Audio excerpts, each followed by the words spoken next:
Hello everyone! Welcome to the stream. Welcome to the stream. How is everybody today? Sorry the stream is so late. I wouldn't be me if I didn't stream late, right? Sure. Yeah. Oh my god. So I ordered like a bunch of things yesterday, which is very exciting. I got a shock mount for my microphone, which I wanted to install before actually streaming, for obvious reasons. But it it arrived like just before the stream, so that was great. And then I got a new headset. Because my old one was starting to die, like the wires were starting to fray and stuff. So yes, so that's the reasoning for that. That's why it took me 40 minutes to actually start the stream. Good job to me. Good job. The only thing is that like this headset is a lot more noise cancelling than my last one, and like I cannot hear myself. I mean, I can hear myself, but I'm like hearing myself inside myself, if that makes any sense. So I'm probably yelling at you. Anyway, I haven't played this game in ages, and I don't really remember how this game was going, like what the story was, or anything. Yes. Yeah. Oh, it's Twitch. I know. I understand that. Yeah. So yeah. And to new people on Twitch who do not know, I have lots of videos of this on my YouTube. You know, it's a long game, so it's taking me a long time to get through it. And there's lots of reading, so like, I like to play it when I really feel like reading. Yeah. I did make some changes to the noise gate on my mic. It basically means it will cut out. Oh, hold on a second. It'll cut out background noise. Hold on 1 second.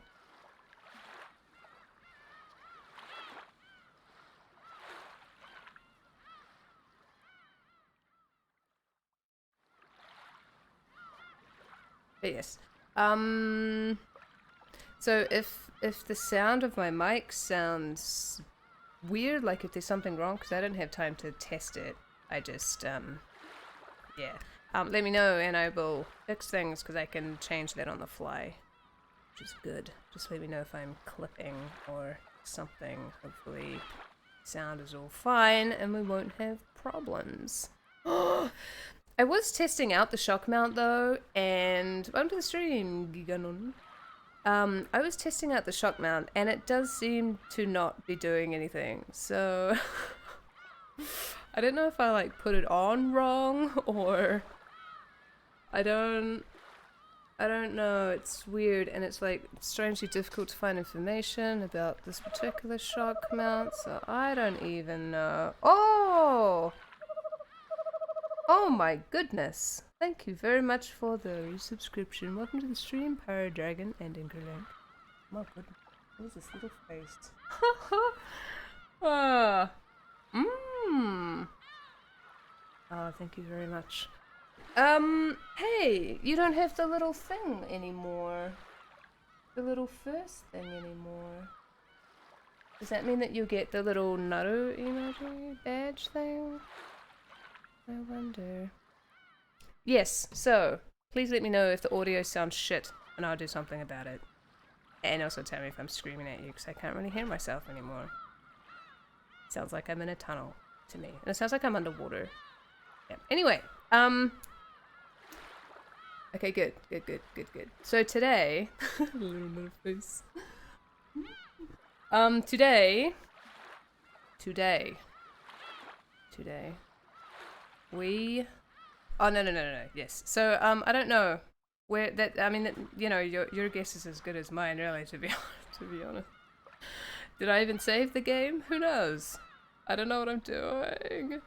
I'm pretty sure I didn't end a chapter. I'm pretty sure I stopped in the middle of the game, so... Load, I guess?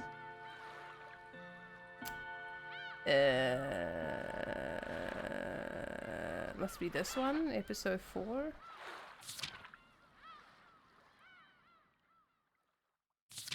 Episode 4.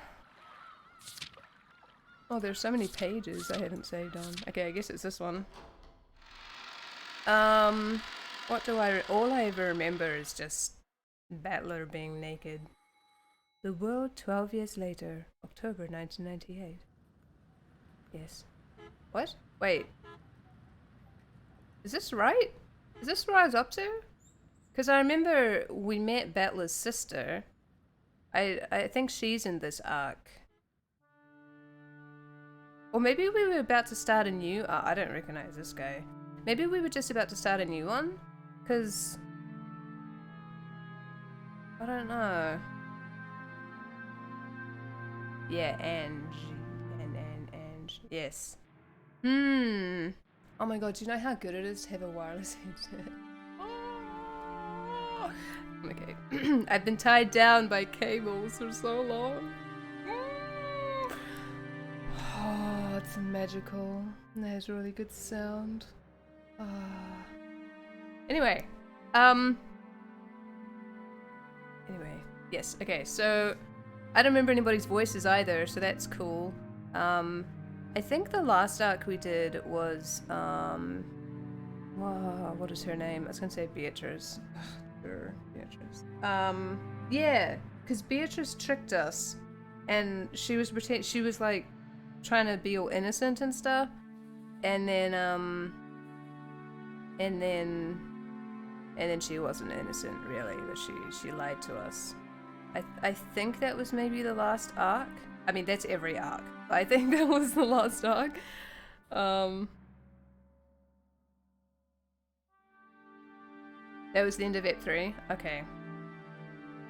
So, maybe we are at the start of this chapter then. It probably said when I loaded. Oh no, it doesn't say. I thought it might have said like part 1 or something. But I guess not. Why is this in Japanese? Oh, because I clicked on Japanese. Oops, my bad. Oh, we are at the start of a thing. Wait, why am I... Oh, whoops. Oh my god, his face is so different in that version. Holy crap. That was horrifying. What is happening? I guess everybody's alive, so... It must be the beginning. That must be why I don't know what's happening. Right? Ooh! Okay. Anyway, welcome to the stream, everybody. Welcome to the stream. Let's, like, begin the stream, I guess, because, you know, I'm already so late. Anyway, let me know if you hear desk banging and stuff, too, because, like I say, new setup and things. And I don't want to be annoying. Anyway, rumor has it, Ange, how do I pronounce her name again? Anje-chan. That you jumped off the top of a skyscraper? Good day, fellow human. Excuse me? Oh. Hello, Moobot. I forgot you existed.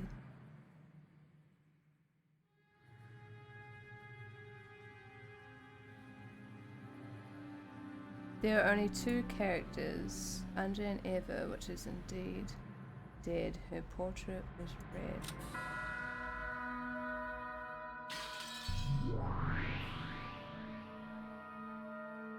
Wait, now there's like more. What's happening?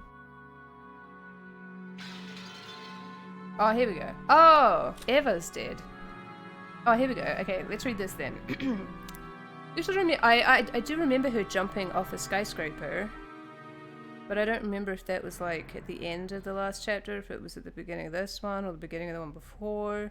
Probably should have like skimmed the last stream to remember, but that's what you're for, right? Anyway, after being repeatedly hospitalized because of psychogenic stress. She has already died in the world of 1998 due to acute heart failure. She lived her later years in isolation with no one. Oh yeah, because in the last chapter, wasn't she like the last one to survive or something? She lived her later years in isolation with no one to understand her, and is the only survivor from Rockinjima. There we go. The media gave her the name Queen of Suspicion. I actually didn't realize that the chapters continued on from each other. I thought it was... I mean, I guess they do. I think this is the first time where we haven't just gone back in time, though. Yet, anyway. She continued to make reckless expansions of her business, just like Kinzo had done in the past, which earned her many enemies. By her later years, she was doing it merely to harass people, as if she enjoyed it, rather than for financial gain. And it was all done for the sake of... Oh yeah, that's right, because she like adopted her or whatever. Oh, it's coming back to me now. It's coming back to me now. Welcome to the stream, Chronomew. I haven't seen you here in a long time. I think we've known who the killer is since like the beginning of the game. But sure. And it's all done for the sake of Angie, who would eventually succeed her. Okay. Ushiromiya Angie. Even after throwing herself off the top of the skyscraper, she miraculously survived unharmed. After that mystical experience, she threw away everything and went on a journey by herself to learn her past. And she braved through Beatrice's magic from her position 12 years in the future? Okay. Anyway. The groupies are getting annoying, so I thought I'd give them the slip. Is that her talking? Anje and an old gentleman wearing an expensive suit were alone in a massive modern conference room.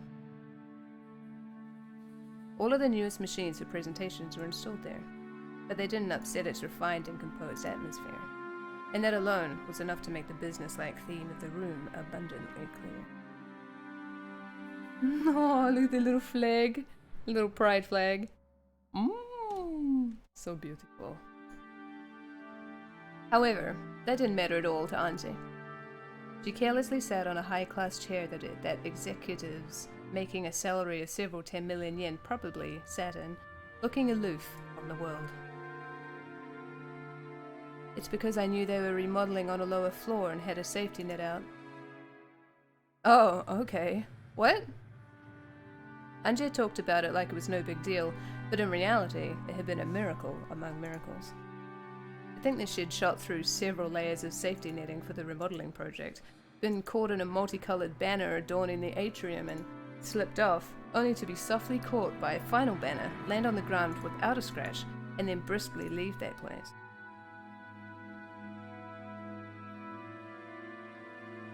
It put Hong Kong movies to shame. Hong Kong movies? It's very specific. Whether you knew there was a net or not, this is a 200-meter tall super skyscraper we're talking about, right? If things hadn't gone as you planned, there'd be a mess to deal with now. I figured that if I died, then I'd be dead, and that would be that, more or less. Well, still, I was testing my luck a bit. Call it youthful zeal. Zeal? Zeal? As though saying that she'd had enough of that topic, Anje shrugged coldly. Seeing that, the old gentleman, who was looking at the world below through a crack in the blinds, cackled. What is this face? So, you were testing your luck, is that it? My, you truly are Kinzo-san's grandchild. The nerve to trust your life to chance. The chairman was also a woman who could stake her life on a bet like it was nothing. So maybe this really is the Ushiromiya blood at work. You really will make it big in the future. Please, let me be blunt. Why not give up this running away from home act and return to the Sumadera family? I heard that Mum had a bad relationship with her family. I don't want to go to the house of people I first met at a funeral. Interesting. Her mother. She's Battler's half-sister, right? Is she like Kiria's daughter? No, Kiria couldn't have children, right? Am I misremembering that? Kirio's daughter. Oh, okay. The Sumaderas, the Sumaderas are Mum's family. Why does it sound Spanish? Or something? Oh, they're not, apparently. Okay. They're an old family from Kyoto, and compared to Mum's frank attitude, unbelievably strict. The only Sumadera I'd been on good terms with was Grandpa, who was living apart from his family under the guise of retirement. Mum kept in touch with him too, but she avoided the rest of the family completely, almost hostilely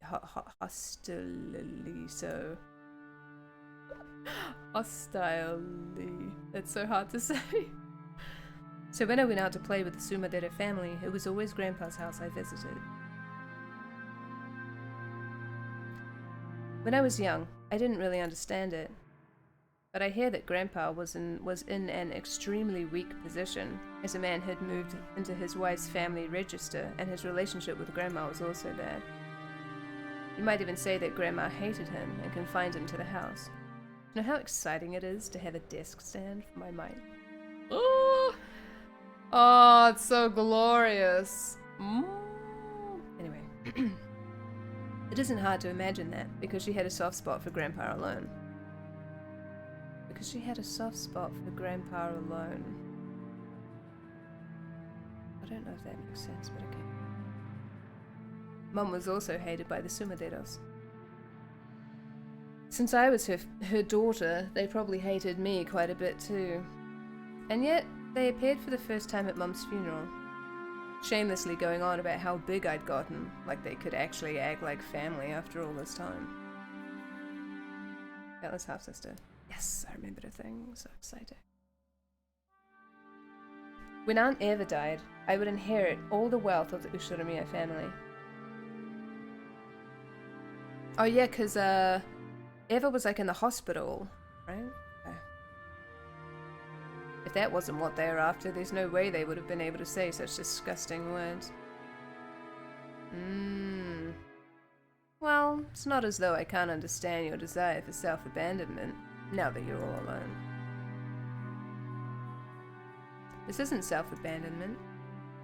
I'm just taking a carefree stroll, now that that annoying Aunt Eva has finally kicked the bucket. Everyone else is just making too big a deal out of it. Of course, everyone's after the vast Ushiromiya wealth I bear. They must think that becoming my guardian means they'll be able to do as they please with that wealth. Just how many people have tried to get close to me, acting like they want to be a substitute parent. If you ever find that you're hurting, please talk with me if it will help, okay? After all, I think of you as my only grandchild, Anji-chan. Oh, this is the grandpa? Oh, he does not look like a grandpa. Okay. I'll say no thank you, for now. That means it was in English, right? More importantly, let's return to what we were talking about. Anji-chan, no matter how many times you ask, I'm hiding nothing. The chairman was the only survivor on the Rokkenjima that day, and she passed away without saying anything. I myself know nothing. Everything is wrapped in darkness, you see. This old gentleman was one of those leaders who had been entrusted with the business group Eva had built up after she passed away. The one he called chairman was the former chairman Ushiromiya Eva. Interesting they say chairman when she's not a man.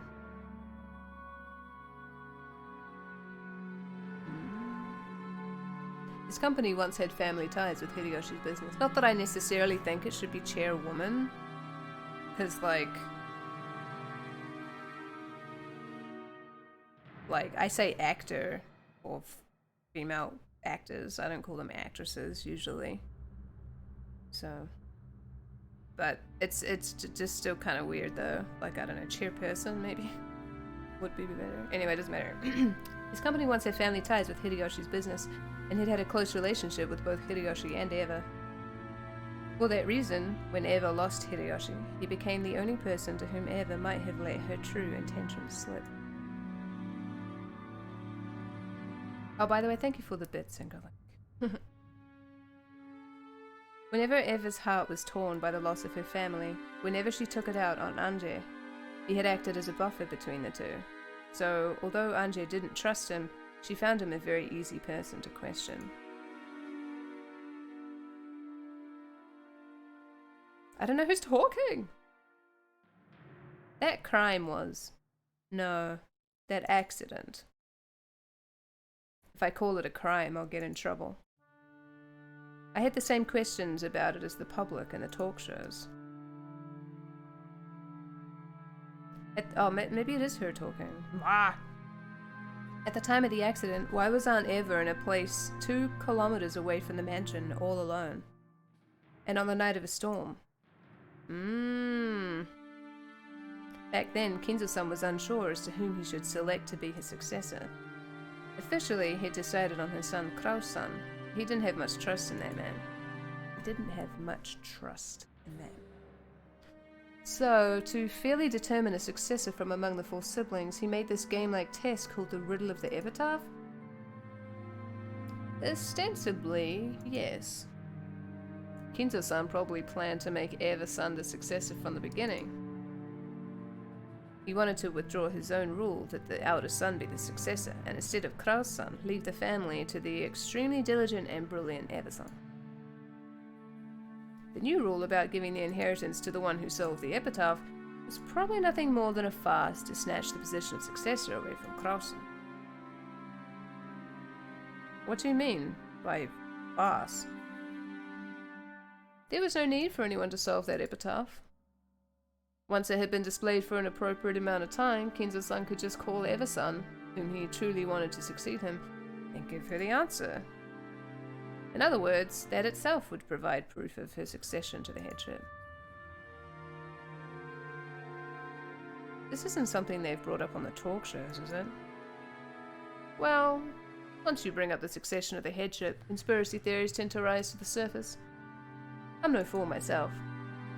I won't go out of my way to say things that could invite misunderstandings, you see. This was his theory. At that time, the Ushiromiya family head Kinzo, whose remaining life was announced to be short, was troubled by the problem of who was to succeed him. Normally, the successor would be fixed as the older son Kraus, whom Kinzo had chosen himself. But in his later years, Kinzo began to think that Eva would make a more fitting family head. However, Kinzo, who was stubborn even against himself, was stymied by the title of successor. Stymied? By the title of successor they had already given to Kraus, and had searched for an official stance by which he could skip over Kraus and select Eva as his successor. That official stance was the riddle of the epitaph. The primary successor was still Kraus, but there was a new rule saying that if someone appeared who could solve the riddle, they would be chosen as the successor to the headship. Then, on what would probably be his final family conference, Kinzo told Eva the answer to that riddle himself.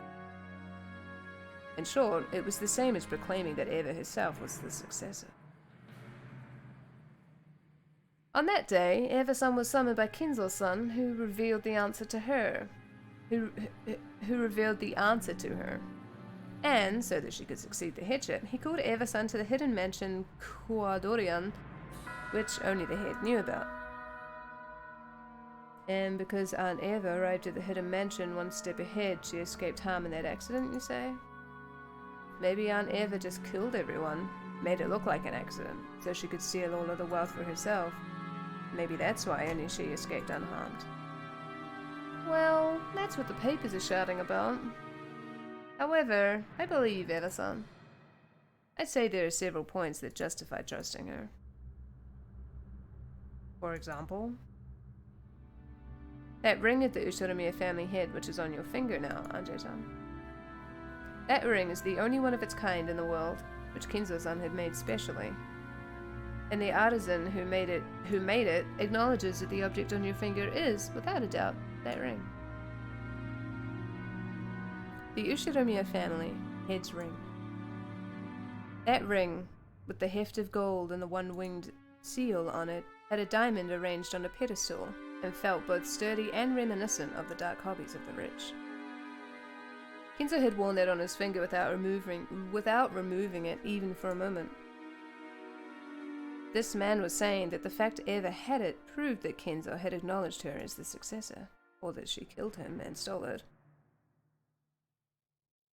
After all, Eva-san certainly did have that ring. And if you take into consideration that Eva-san actually was talented and that Kraus-san had made a fool of himself several times on the business scene, I cannot imagine that Eva-san's story is completely made up. Although there's the responsibility that she murdered grandfather in order to steal that ring. Then Aunt Eva, yeah, that's what I said. Then Aunt Eva, using some kind of trick, massacred everyone and made it look like an accident. Yes. It seems the papers were saying something about her massacring everyone, with keeping all the wealth to herself as a goal. True, Eva-san was a person capable of holding back nothing when she was determined to accomplish something. Or she may have committed murder just once in her life, if a chance for keeping all the Ushiromiya family wealth for herself presented itself. Oh, thank you for following, Dark Matter. However, I don't think that happened. So, what's the second point that justifies your trust in her? Eva-san's family. Hideyoshi-san and George-kun. Might be difficult for you to believe all of a sudden, Anje-chan, but Eva-san was a person who treasured family greatly. True. Part of me didn't want to believe it or acknowledge it. Is that her thinking now?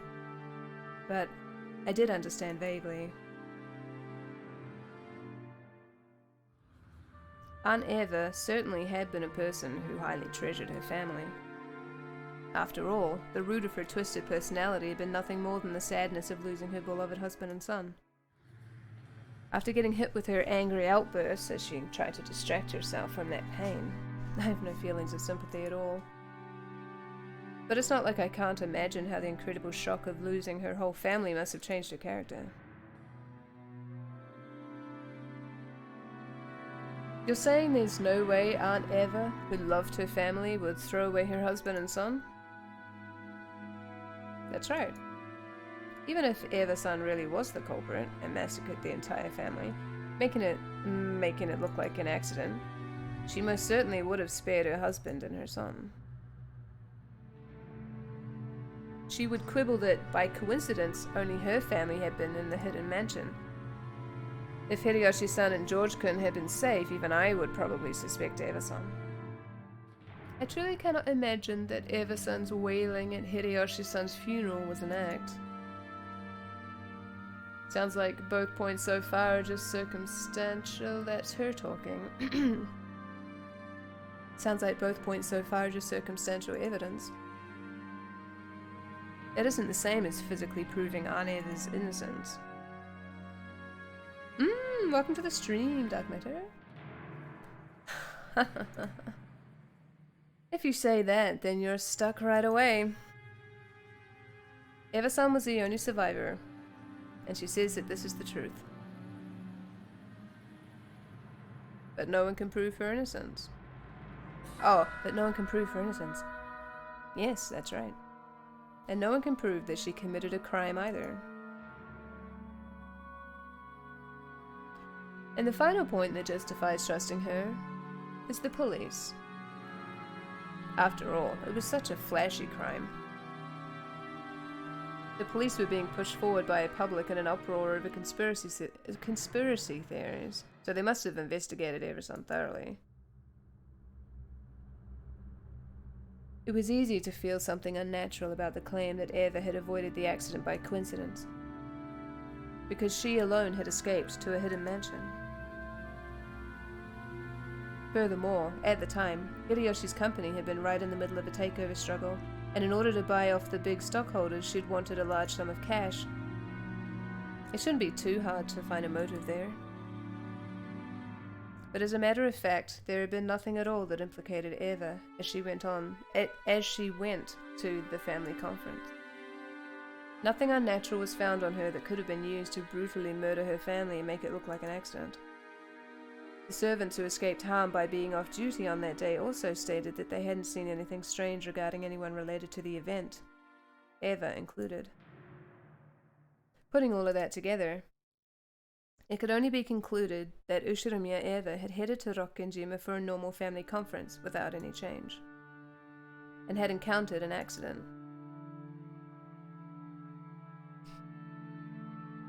The police looked so intensely, and they still couldn't find evidence that it was a crime. They reached that conclusion themselves. Doesn't this resolve the Rokkenjima suspicion? Rokkenjima. That just means that the police couldn't find evidence that it was a crime, right? There's nothing I can say to counter that. That becomes the devil's proof. To expose it as her crime, you would simply need to find evidence. But what could you possibly find to prove her innocence? It's impossible to prove a negative fact. Did Aunt Eva commit a crime, or did she not? Because we can't find any materials that'll let us say for sure the truth will remain a mystery. That's what you're saying, right? That's it. Phrased in a manner you would prefer, that's what it amounts to. It was impossible even for Eva-san to prove her own innocence. On that island, an unfortunate accident occurred, and Eva-san survived by chance, and we don't know any more than that. In short, it all comes down to whether you believe the story of the only survivor, Eva-san, or not. I believed. The ring and her praiseworthy love for her family, and the tears she shed at the funeral. Taking all of that into consideration, I decided to believe her story. But I don't believe. If she wanted to steal the ring, there were probably many ways for her to do it, and no one knows if her relationship with her family really was that good. No one can prove that tears at a funeral are real. Anyway, I hated Aunt Eva from the very beginning, so I don't even want to believe her.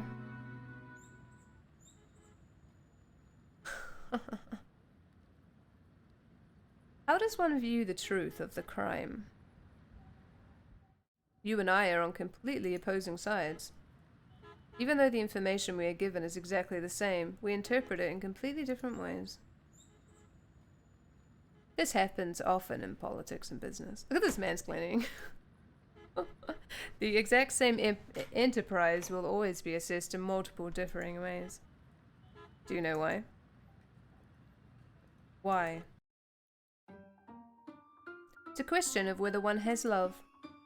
Whether you feel love for someone or not completely changes how you view them. He's not wrong. If a person you like gives to the poor, you respect them for it, right?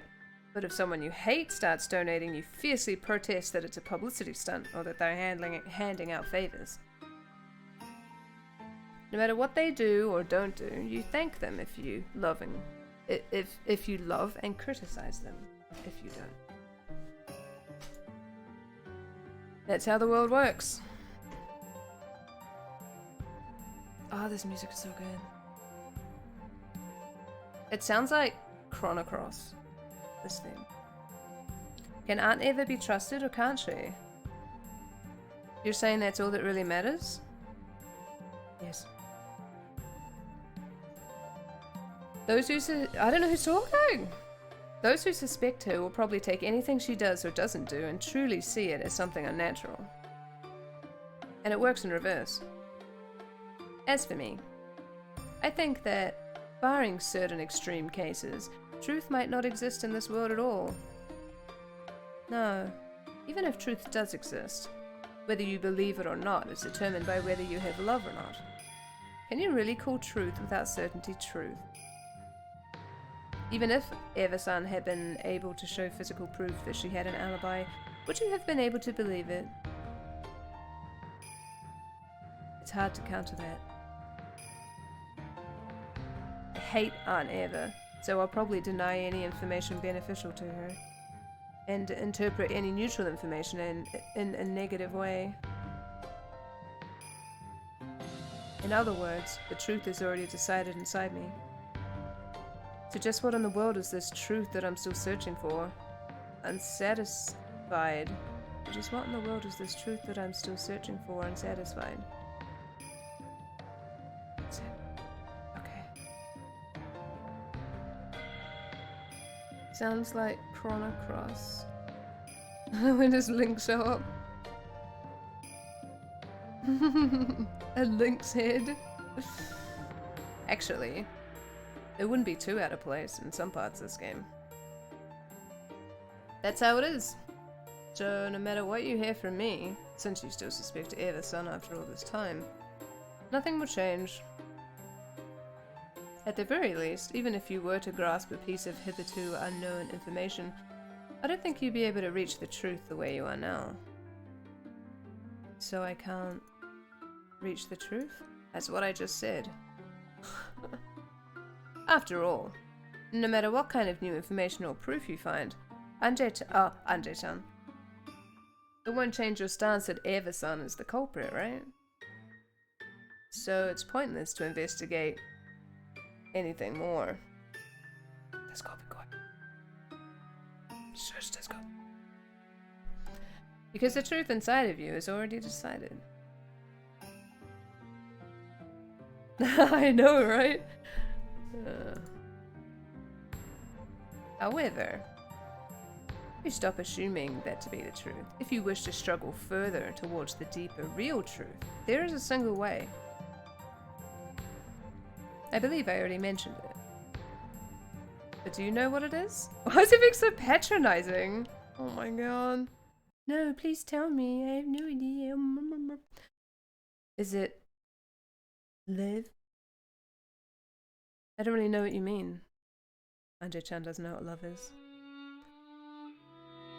Right now, you're considering this under the assumption that Ever-san is the culprit, but that's no different than looking at something with a single eye. With one eye, no matter how much you squint, you cannot see an object in 3 dimensions, right? What? I mean... Yes? It's not like the world becomes 2D when you close one of your eyes. But sure, you don't have very good depth perception. Sure. I know that well, yes. That's why I don't drive. That's why we have another eye. And of course it's in a different position from the first eye. Only if your eyes don't align. Okay, sure. You're telling me to look at things based on the supposition that Aunt Eva isn't the culprit? Or else that it was a real accident? Yes, that's correct. In thinking about anything, you should always try to look at it from different perspectives. You must open your third eye and see the river of light below us. The river of light? Sure. If you don't, you won't understand anything about what is real. It's the same with newspapers. You can't see anything from the single viewpoint of a writer who wrote an article in a single newspaper. Sometimes you can only process information composedly and in 3 dimensions when you read multiple newspapers. Without love, the truth cannot be seen. Sounds nice. Wahahaha. Oh, it's a Mushishi reference. Oh, of course it is. I'm so dumb. Maybe he thought it interesting that such a flashy phrase would pop out of his mouth. For a while he laughed, looking pleased. At the same time, he was telling me that he'd said everything he knew, and that it was about time to leave. I understood that, and got to my feet. Without love, it cannot be seen. I do understand your feelings, Anjay-chan. You should do as you like for a while, until you're satisfied. You were 6 years old at the time. I understand how you must feel after losing your family before you could even understand what that meant, and how you must still be unable to sort out your heart. I think a 6-year-old can understand, but okay. 6 is very young though.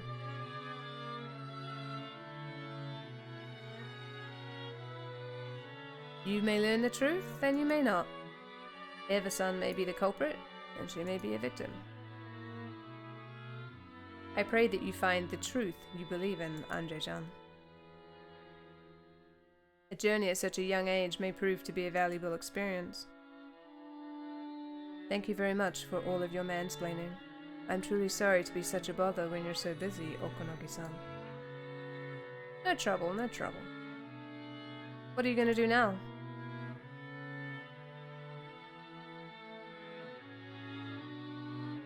Well, whatever works. I've made appointments with several specialists and people related to the crime, and I plan to go visit them. I see. I hope you find an answer you can accept.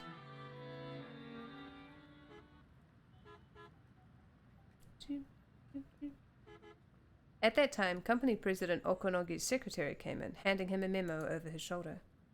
He read it, then looked between it and my face. Anje-chan, my apologies that this comes right after telling you to try going on a journey, but I have some information you should lend an ear to. It looks like you're in a bit of a nasty fix right now. People after my money? This is why money's stupid. Yes, but if you sell off all of the wealth, trying to donate the whole sum to the public welfare, you'll make the eyes pop out of those people optimistic about their chances with your fortune. Oh, the Sumadera family? Those guys act so proud, like they're my guards or something. I haven't forgotten Aunt Eva. There's no way I'll put myself in the care of the Sumadera family. They probably want to, as Aunt Eva often threatened in the past. Cut off my arms and legs. Oh, they probably want to, as Aunt Eva often threatened in the past, cut off my arms and legs, throw me in a warehouse, and suck the Ushiromiya family's wealth dry. Wow, that is a horrifying image. Thank you, though. Apparently, a messenger from the Sumadera family is coming here. They're saying to hand you over. No, that they want to protect you. A messenger, you say? It's your aunt. Kiria-san's younger sister. I believe she told me earlier that she thinks of you as a little sister. She's got to be joking. At least call me a granddaughter, you old hag. Judging from the context, it seems they have no wish to listen to your desires. I have a car waiting in the parking lot 2 stories underground. Go. Yes, sir. The Sumadera family is telling you to hand me over. Is it really okay to let me go? You will definitely become something big in the future, Anje-chan. Let us call this a favor to be repaid upon your success. Go, quickly! Go, quickly, with his face like. After bowing silently and deeply, Anje left that place at a dash. I thought they said Anje left that piece of trash. After watching her leave, the female secretary straightened her glasses and whispered, "The Sumadera family told us to stall her. Is it really alright to let her go?" We did stall her. More than enough. If they still don't make it in time, well, that's their own fault. I told Anje-chan to run for it. I informed the Sumaderas that Anje-chan would be coming. Whether she's caught or not, I will not be blamed. Everything in this world is loved, you see. Is this Olivier? Is that what's happening? This is Olivier, isn't it? Look, he just dyed his hair and got older. Don't worry, she'll escape. He is a piece of trash. After all, that child's capable of leaping off a building to shake pursuers. Google? I didn't say Google, I said building. Shush. Thank you. Okonogi looked down again through a crack in the blinds, muttering, "Nope, definitely couldn't do it."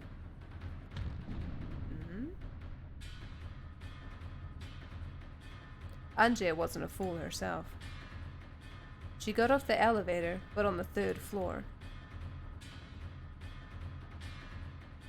A taxi in the 2nd level of the basement? That's so neat and clean that I don't like it. It's probably better to refuse for now. But my enemies aren't fools either. They're probably waiting in the first floor lobby as well as the underground parking lot. It's such a massive building. Instead of getting anxious and escaping outside, maybe it's better to stay inside and wait it out. No. That's useless. If they get their hands on a security room in a modern building like this, I'll have nowhere to run to. The entire building is like a massive dead end. The third floor is the business floor. A young girl like me will clearly stick out. Trying not to stand out any more than I had to, I walked at a brisk pace, searching for an emergency exit. It'd be perfect if that staircase was an outside one. I found the door to the emergency exit. After opening that heavy door, I found the outside staircase I'd hoped for. I bumped into a man who looked like an employee skipping work and smoking a cigarette. After glaring at me, he quickly crushed out a cigarette and went away. How dare you bump into me!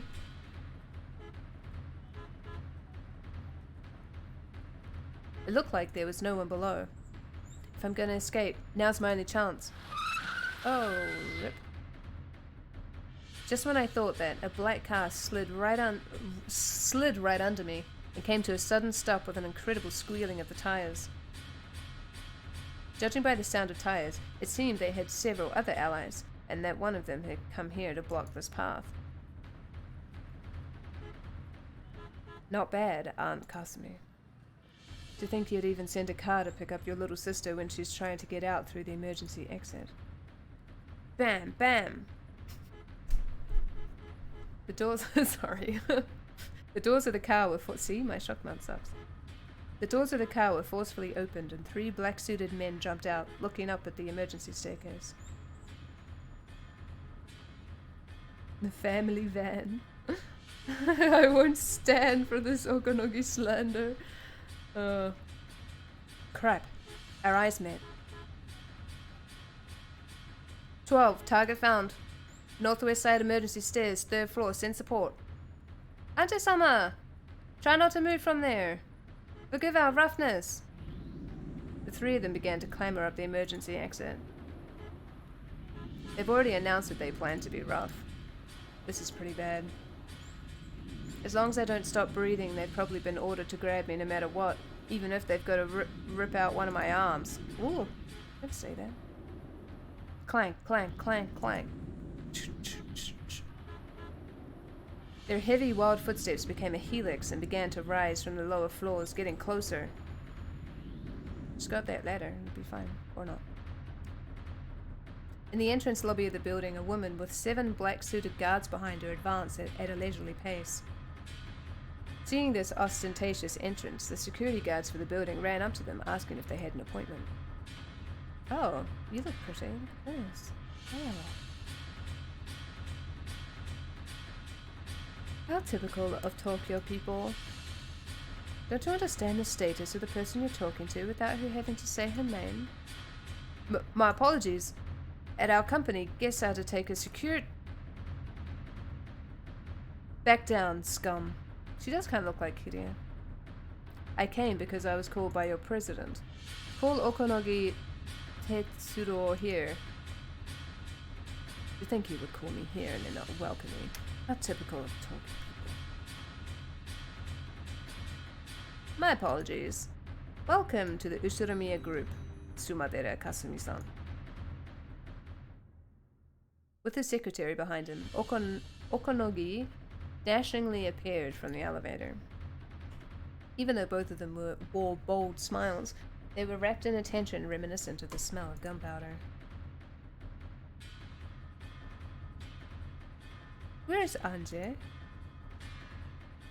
I came to greet that adorable daughter of my big sister's. Strict observance of time is our motto here at the Ushiromiya group. The former chairman herself said that those who can't keep time can't keep contracts. You call me all the way to Tokyo, and this is all you have to show for it? You let her go, didn't you?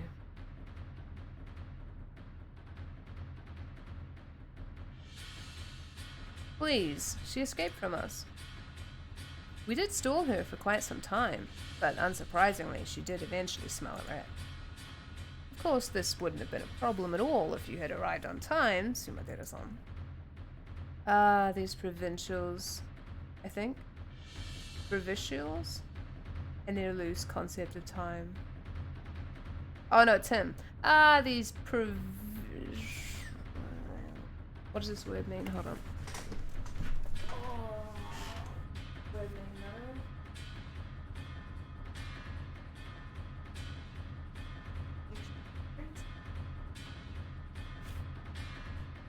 Okay, let's see. Actually, I'm gonna heat it off. Hold on.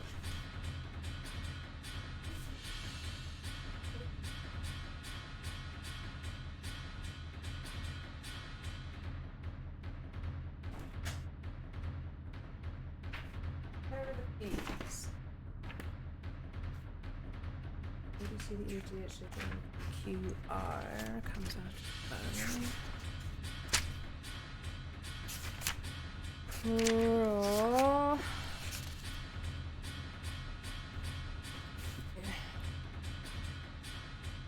okay, provincial is not a word. What about provincial? It is provincial. Oh. Provincials. Of or connected with a province. Characteristic of or connected with the provinces, having attitudes and opinions supposedly common to people living in the provinces. Unsophisticated, limited. In New Zealand, it also means denoting a football team representing a province, one of the historical administrative areas of New Zealand. A person lacking the sophistications of city life, rustic or narrow-minded individual. A person coming from or resident in a province or the provinces, the head of an ecclesiastical province, the head of a territorial subdivision of a religious order. Provincial has like 50 million different meanings, and they're all pretty much the same. Okay, anyway.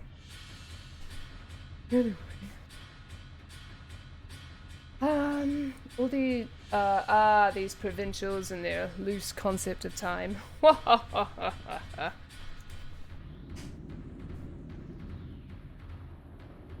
What was that? What did you say to me? You couldn't sense any of Kiria's open frankness in Kasumi's face.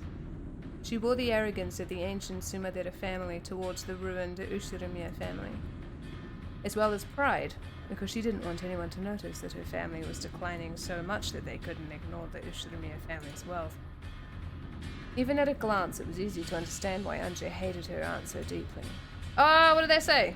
Go back. Oh. Oh, I thought there was another... I could have sworn something else started being written here. Okay. She couldn't stand even a slight insult, and though she still smiled, her eyebrow twitched. I'm just going to have a drink, I'll see you.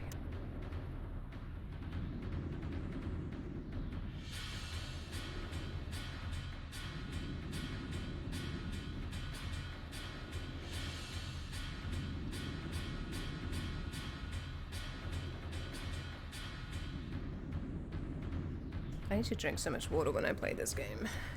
Oh, is the game audio too loud, or is it fine? I guess it's fine. You said anything.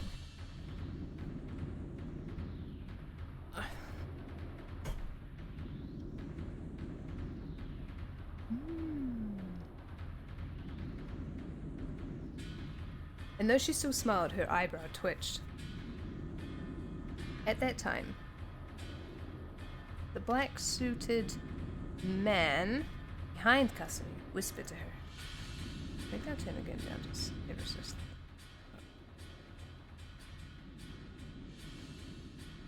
Anje-sama has been found. We are currently dealing with her. Oh, I'm glad we made it in time. Thank you, Okanogi. It seems I can finally take my mischievous niece home. I've waited so long to talk with that girl in my tea room, with all of the tools prepared. With all of the tools! Oh! Warning! Warning!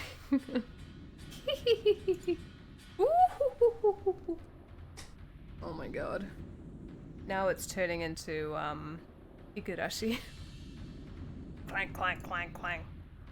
As the violent sound drew a helix, it rushed up at me from below, threatening to swallow me up.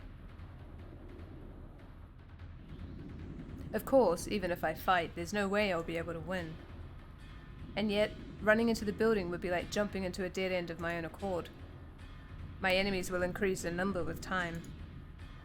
If I don't do something here and now, I won't have any more chances to escape. I imagine she's going to jump off the building, because otherwise, what is the point of the whole jumping off the building thing that happened at the beginning of the chapter, if not to be foreshadowing?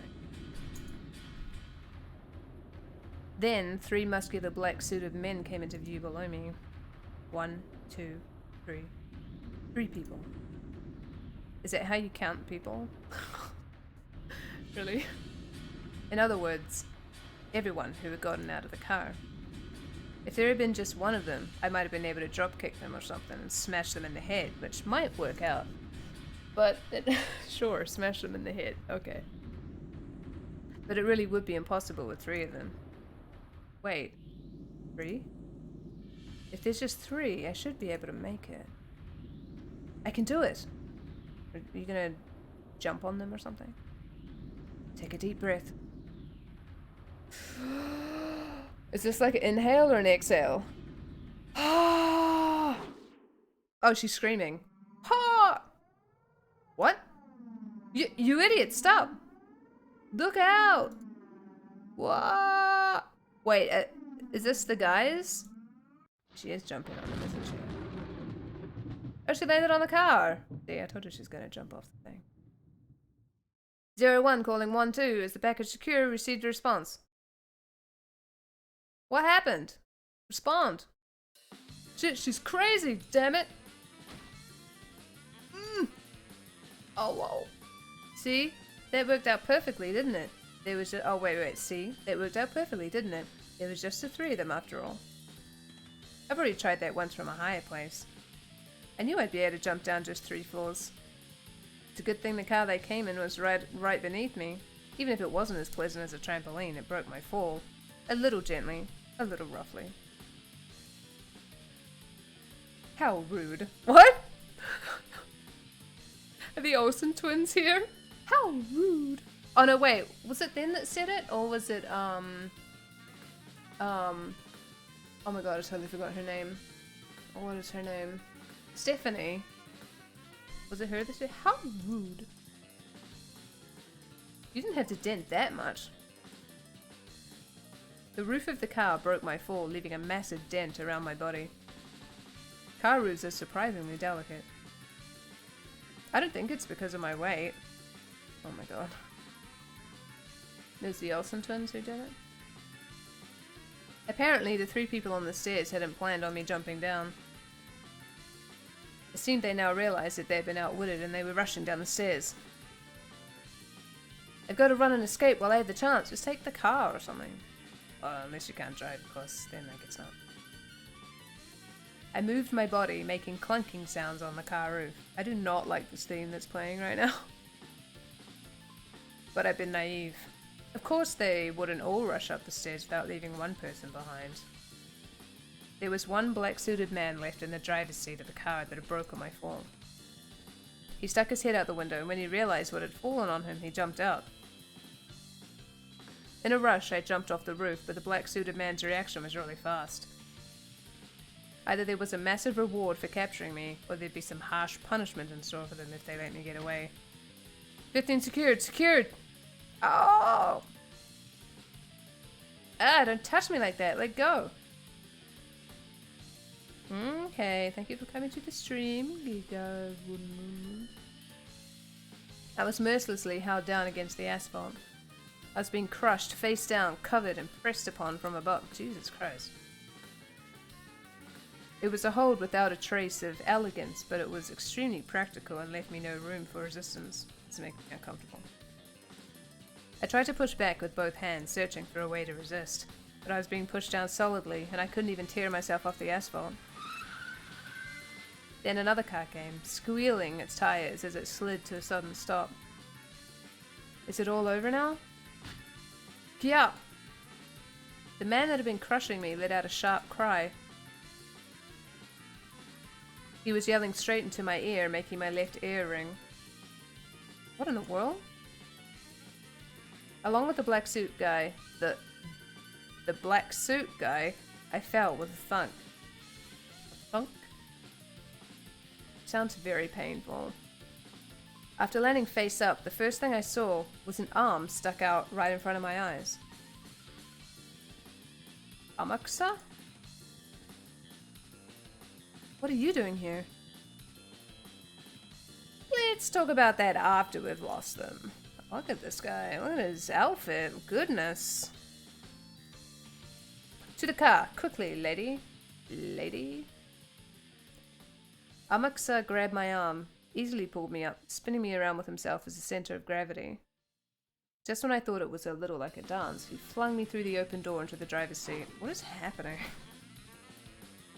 Oh, that's a cool image. Look at that. Oh, now we're playing Japanese car simulator. Perfect. I climbed over the handbrake and slid into the passenger seat. Pushing me in, Amaksa also got into the driver's seat. Since we suddenly accelerated while I was still on all fours, okay. I had to kick and struggle around on the chair for a while, like a turtle that's been flipped over. What is happening? Oh my god. Amaksa checked the rear view mirror for cars in pursuit, but he flew into the artery of the big city without lowering his speed in the slightest. It's like me! It's like me playing American Truck Simulator. That's great. It's more of like a, I hope there's nothing coming, rather than let's see if there's something coming and slow down if there is. That's great. That's great. We sewed our way between cars one after another. These are so, I love these shots, they're so cool. Just like a chase scene in some action movie. Oh, just like a chase scene in some action movie. I was shaken by this horrible driving and had trouble sitting back down. Well, he's so tiny in the car. It looks so weird. Are you standing up inside the car? Are you hurt, lady? I'm fine. Humans are surprisingly durable. Next time I try to escape a downward moving elevator, I'll jump out a window instead. I guess air dives are a hobby of yours, lady. Still, I'd recommend you grab a parachute next time. Sure, if I remember to do it after leaping. Cool. What? He smacked the steering wheel, guffawing. Okay. Need an explanation for this flippantly talking man? His name is Amaksa Juza. He was originally one of Aunt Eva's guards. That's cool. Didn't she start to hate him because he chatted too much?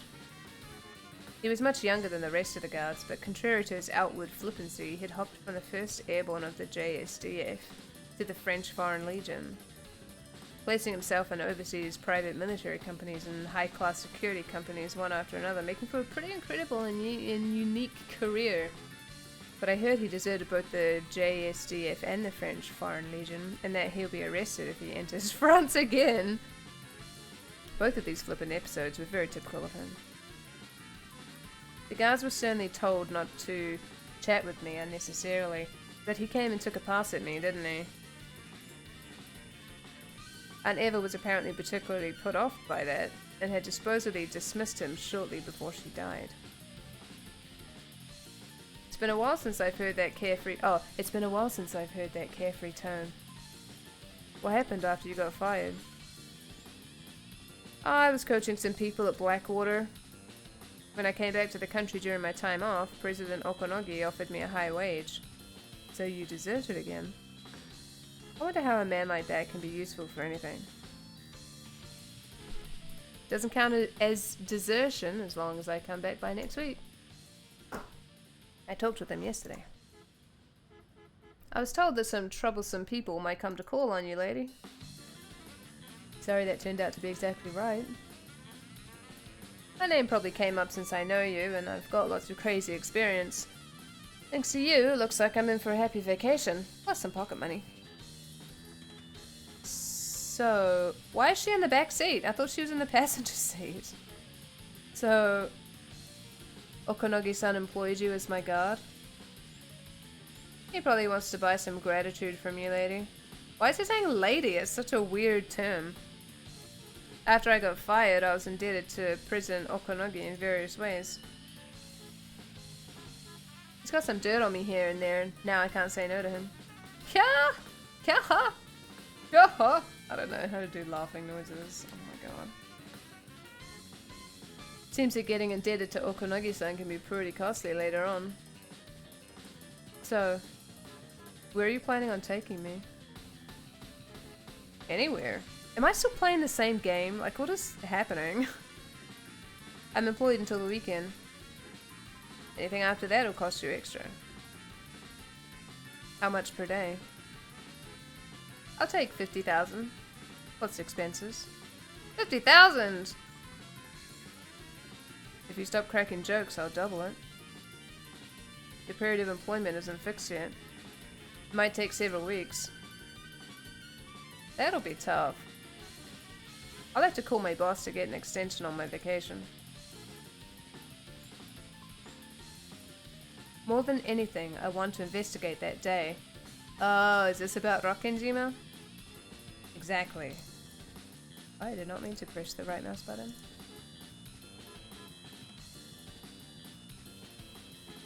What happened on that island 12 years ago? Can this music end, please? I want to investigate it with my own hands to my satisfaction.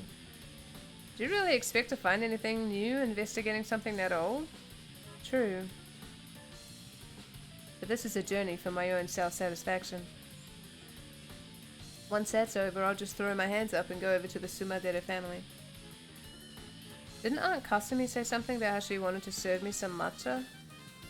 Maybe she'll serve me tea as I kneel on sharp wooden blocks, clutching stones or something.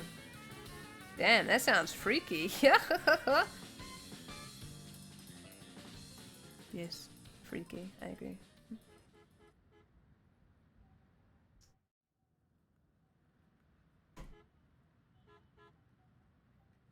My apologies, we lost sight of them.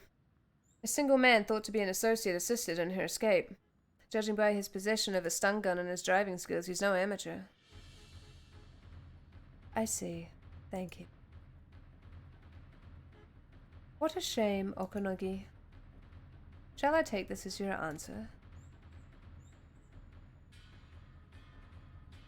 Letting her get away was your blunder. It has nothing to do with me. I do wish to prepare some matcha for you as well in the near future. Next time you're in Kyoto, please stop by. I'm going.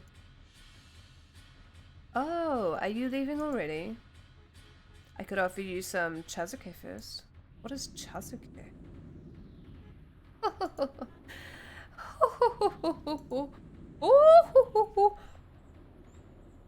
With her back still facing Okonogi, she laughed softly, but with an increasingly shrill and hateful tone, using that as a substitute for a sharp parting remark. Just as she stopped laughing, her features suddenly changed to look like a demon's, but because her back was facing him, Okonogi couldn't see that expression. Okonogi watched her go, laughing coolly. His secretary whispered over his shoulder. Are you sure about this? The Lady Anje is our company's primary stockholder. If the Sumadera family becomes her guardian. I get it. But you know, we're the world-famous Ushinomiyas. We can't let them take us lightly. Still, looks like that guy managed it pretty well. All that's left is to let Anje-chan do as she pleases. I'm counting on you, Amakusa.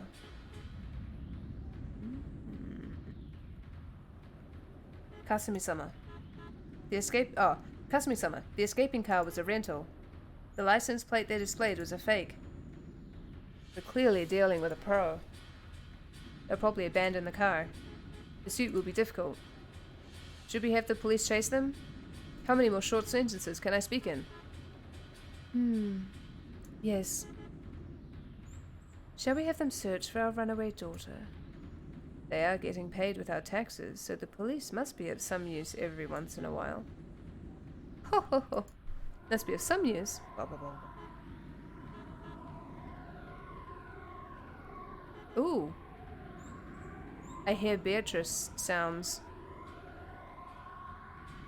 When I left the mansion, I boldly told Mother to leave it to me, didn't I? Do you intend to embarrass me further? Looks like it might be better for me to serve some matcha for everyone at once, doesn't it? Our underground tea room is cramped, so you'll have to wait in line. No. We will search with everything we have. She really is a cute kid, just like Nessa. Especially that way she freewheels and does as she pleases. Now I can't see anything but Nessa. I'm truly looking forward to it. If only I could invite Nessan's daughter to my tea room, right? Oh! That music was horrible. Give me a different music, please. Or no music is fine too, I guess. The Sumadera family sure moved quickly. Did Okonogi-san sell me out? You're joking. He's my client. If he'd sold you out, he wouldn't have hired me, right? I guess that's true. 33 degrees! Holy crap. I sure hope you have air conditioning. Ah, so that's why you got off the elevator at the 3rd floor. Him having a car wedding in the underground parking lot was just too convenient. I figured Okonogi-san sold me out. Though I guess by now it's impossible to prove whether there was an ambush set up in the parking lot or not. I see. That poor president guy. Looks like you don't trust him a bit, lady. That car in the basement was mine. Huh? He was talking about you, Amakusa? I freaked when the elevator came and was empty. I wonder what would have happened by now if I hadn't been listening in on their radio. So, what's going on? If I'd obediently believed Okonogi-san had and gone to the parking lot, there would have been no need for me to do that jump off the 3rd floor? Pretty much, yeah. Well, that turned out okay in the end.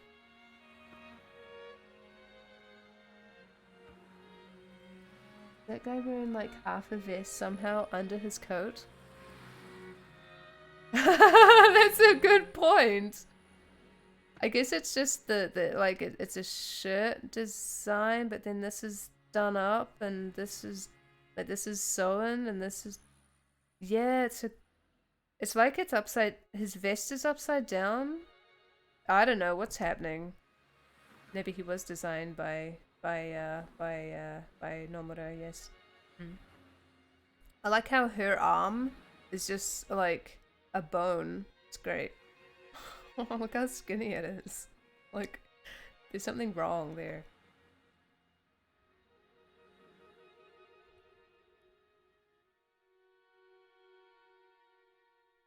What the hell?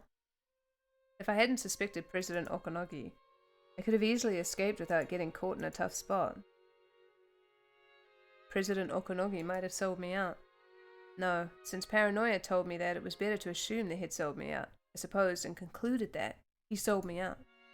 Because of my inability to believe in him, regardless of his truth, my truth became he sold me out.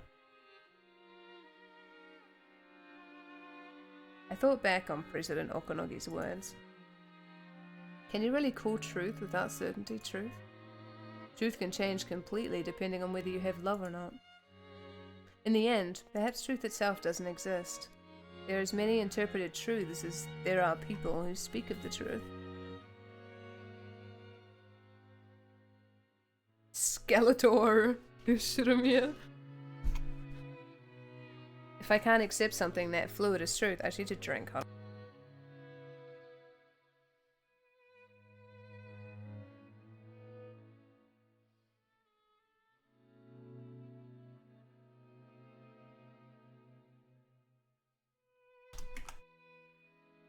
I need to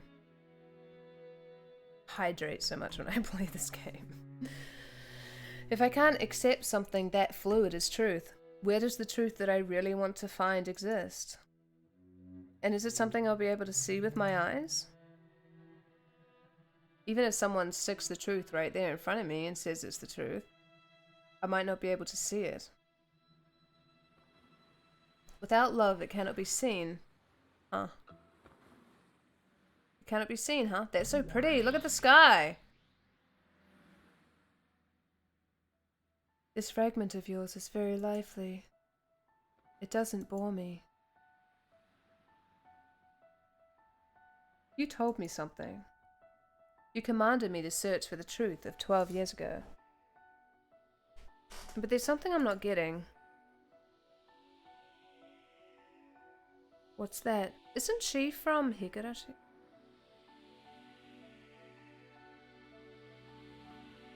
What is truth? There are as many truths as there are people.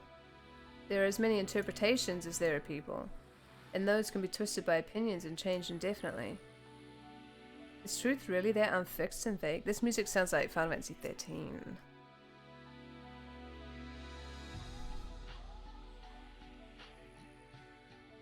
That's right. Truth is unfixed. It can be like a particle or like a wave, and it can hold conflicting forms at the same time. You are free to believe that the cat in the box is alive or dead, but the truth is very delicate. It can change its appearance just by being observed. I hate that, like, philosophical thing about the cat in the box. But I don't want to think of a dead cat in a box, but thank you. You're talking about stuff like Schrodinger's cat box? Nonsense. I don't know who's talking! If you open the box, you learn the truth. Discussion about what happens before you open it is just an armchair theory. That's right. And yet, in order to deny that abstract theory, you need to open the box. It is impossible to negate any idea about the contents of a box that cannot be opened. This is what truth is. As long as truth isn't denied, it keeps its form. That's right. As long as truth isn't observed, it keeps its form. I wish I knew who was talking.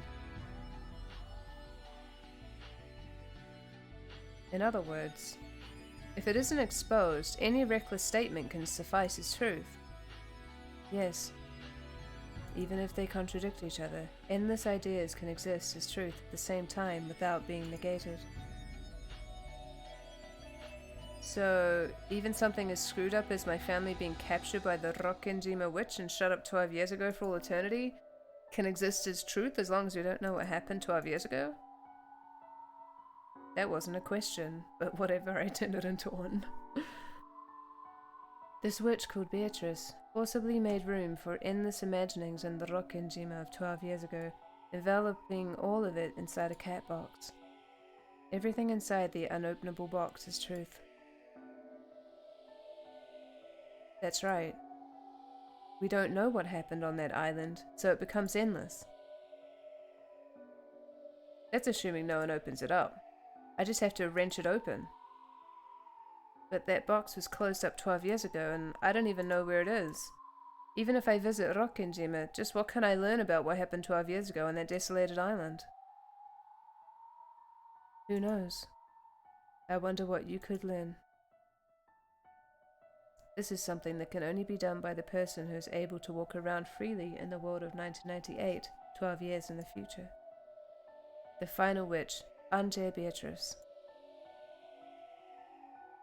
The final witch? Beatrice's game board lasts 2 days, from October 4th, 1986, to the 5th. In other words, you're a piece who can move freely outside her game board. I remember this for some reason. I guess it must have been said earlier.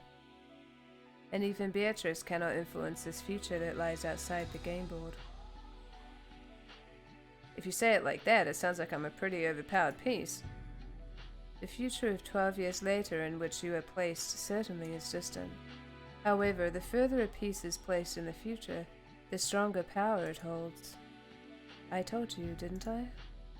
The truth changes its appearance when it is observed. Come to think of it, I heard something like that once.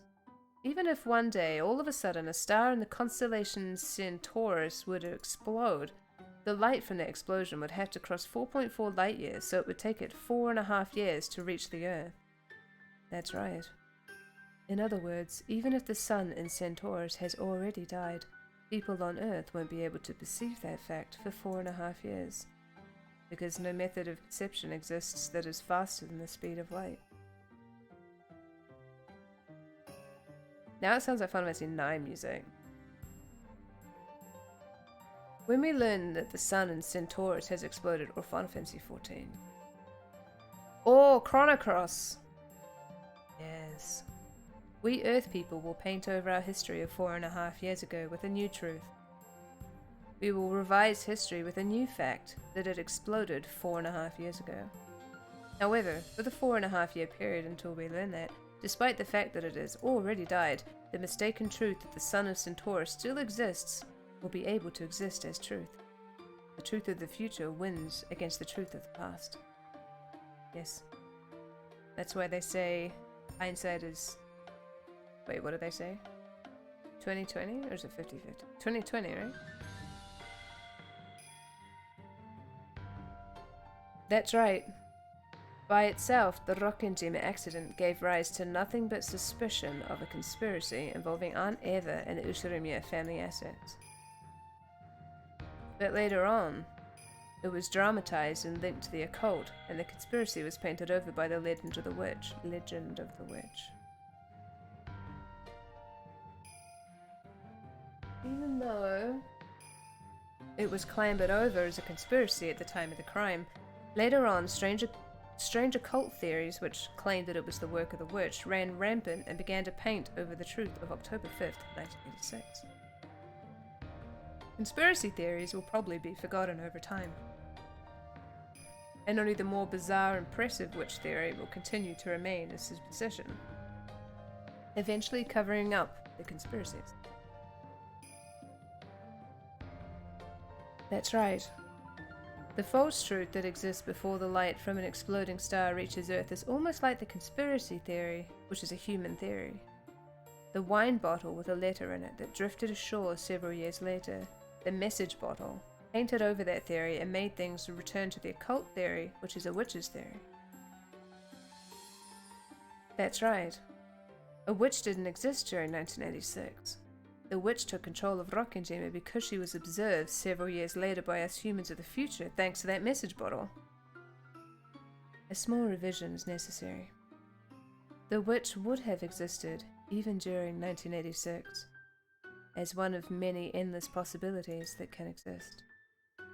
Certainly. She'd disappear if she were observed, so she curls up inside the cat box. That's what makes the message bottle so nasty. The witch tried to get out of the box. She made it so that she'd be observed, weeding out possibilities that conflicted with the witch theory. In other words, to make it impossible to negate her, she negated all possibilities other than the witch theory. What the hell? So, in other words, Beatrice satisfied the devil's proof with a frontal attack.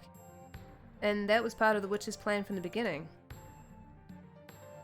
The message bottle is information observed in the future after 1986. I think this is her. It cannot be observed by Beatrice or Battler. It can only be observed by Anje Beatrice. I really didn't want to investigate the message bottle. After all, reading that would be like listening to the witches say. I thought the witch theory was just a crazy fantasy, so I thought of it as nothing more than a waste of time. But Okanoge-san told me, you can't see things in 3 dimensions with only one eye. You mean that while looking at it from the viewpoint of denying witches, you must also look at it from the viewpoint of accepting witches? That's a correct way of thinking. The number of viewpoints is like a denominator. If you have one viewpoint, the mystery in the numerator doesn't decrease in the slightest. However, the more your number of viewpoints increases, the more the mystery begins to be divided. I understand. There was a message bottle that washed up on a neighboring island several years after the crime, that passed into the hands of a dilettante. I don't know if that's how you say that. I made an appointment with him, just in case. I was able to hear Aunt Eva's say from Okanogi-san.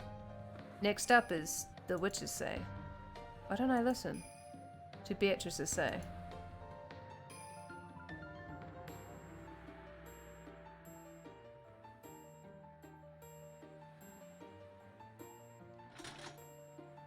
Okay. I forgot there was a lot of, this game has a lot of, the first day, October 4th, 1980. Oh, good, we're going back in time. I forgot this game had so much saying the same thing over and over and over and over and over. 3 months left to live. It was last year when you said that, right, Dr. Nanjo? I only spoke of what I could comprehensively determine from his physical condition at the time. As a result, this year too, it just so happens. So, even though it's doubtful whether Dad will last until the end of the year, he's still totally focused on his occult research. And you still say he has only 3 months left, Doctor? Like I said, Kinzo-san's... Shouldn't you be happy that our respected father is still in high spirits? Out of a sense of parental respect, each one of you is so eager to greet father. I can see how upset you are that he's unwilling to meet with you. I am such a dick. Considering that everyone has started aiming for the inheritance while the sun is still in the sky, I can understand why father wouldn't want to see you. Yay, it's so good to be back at the house. Oh! You've got it wrong, Natsuhine-san. We just, Dad isn't immortal, and he'll die someday. We aren't telling him to die, we're just saying that he will die sooner or later. Although I don't really remember everybody's voices, but oh well. We're just talking together about how to prepare for that. And that is precisely what is so disrespectful! Stop it. You'll make your headache worse. Kraus told Natsuhi, who had risen from her chair in agitation, to sit down. Yes, my darling. I must... What is the word? Obey you. Trying to smooth over the atmosphere, which had suddenly become filled with suspicion, Hideyoshi put on a forced smile and motioned for everyone to calm down. Natsuhi-san, don't misunderstand. People say you should always clean up after yourself, right? We're just talking about seeing him off. We're discussing this so we can see father off neatly when he takes off on the journey he's eventually gonna make. Ha ha ha ha. That's just like you, Hideyoshi-san. Even though you're saying the same thing, you make it sound so intellectual. Yes, that's right. Unlike you, Nee-san. Did I just like give him Aunt Eva's voice? What's happening? Oh, thank you for coming to the stream, Dark Matter. See you later. Quit it. We aren't getting anywhere. So like we were saying, Aniki, forget all this about the inheritance. I don't even care if Dad hits us. To make a long story short, we want to meet Dad directly and say hello. Even if he says he doesn't want to. He's locked up in his study. We don't care if we have to borrow a key from Genji-san. Right, Rosa? Oh, well, it's not like we're forcing you. It's just, we haven't said hello to father in such a long time. If his remaining life really is short, then there's a chance we might never be able to see him again. Today might be our final opportunity to exchange words with father. That's right, just like Rosa says. If he only has 3 months left, it wouldn't be odd for him to pass away any time now, right? Are you saying that despite that, we don't even have the right to talk with him one last time? Regardless of the circumstances, isn't that just a bit too much? If greeting father were truly what you wish to do, I'm sure he'd happily allow you to meet with him. The father has already heard about the disrespectful topic you hope to raise. No one would want to meet with you under those conditions. The reason you cannot meet with father is because of your own doing and nothing else, is it not?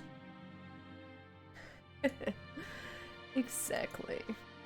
You shouldn't have to rack your brains to understand why father doesn't wish to see your faces, right? Father has seen through all of your tight financial situations. What are you talking about? I don't have a clue what you're going on about, Nissan. Did you really think I didn't know about the state you're in?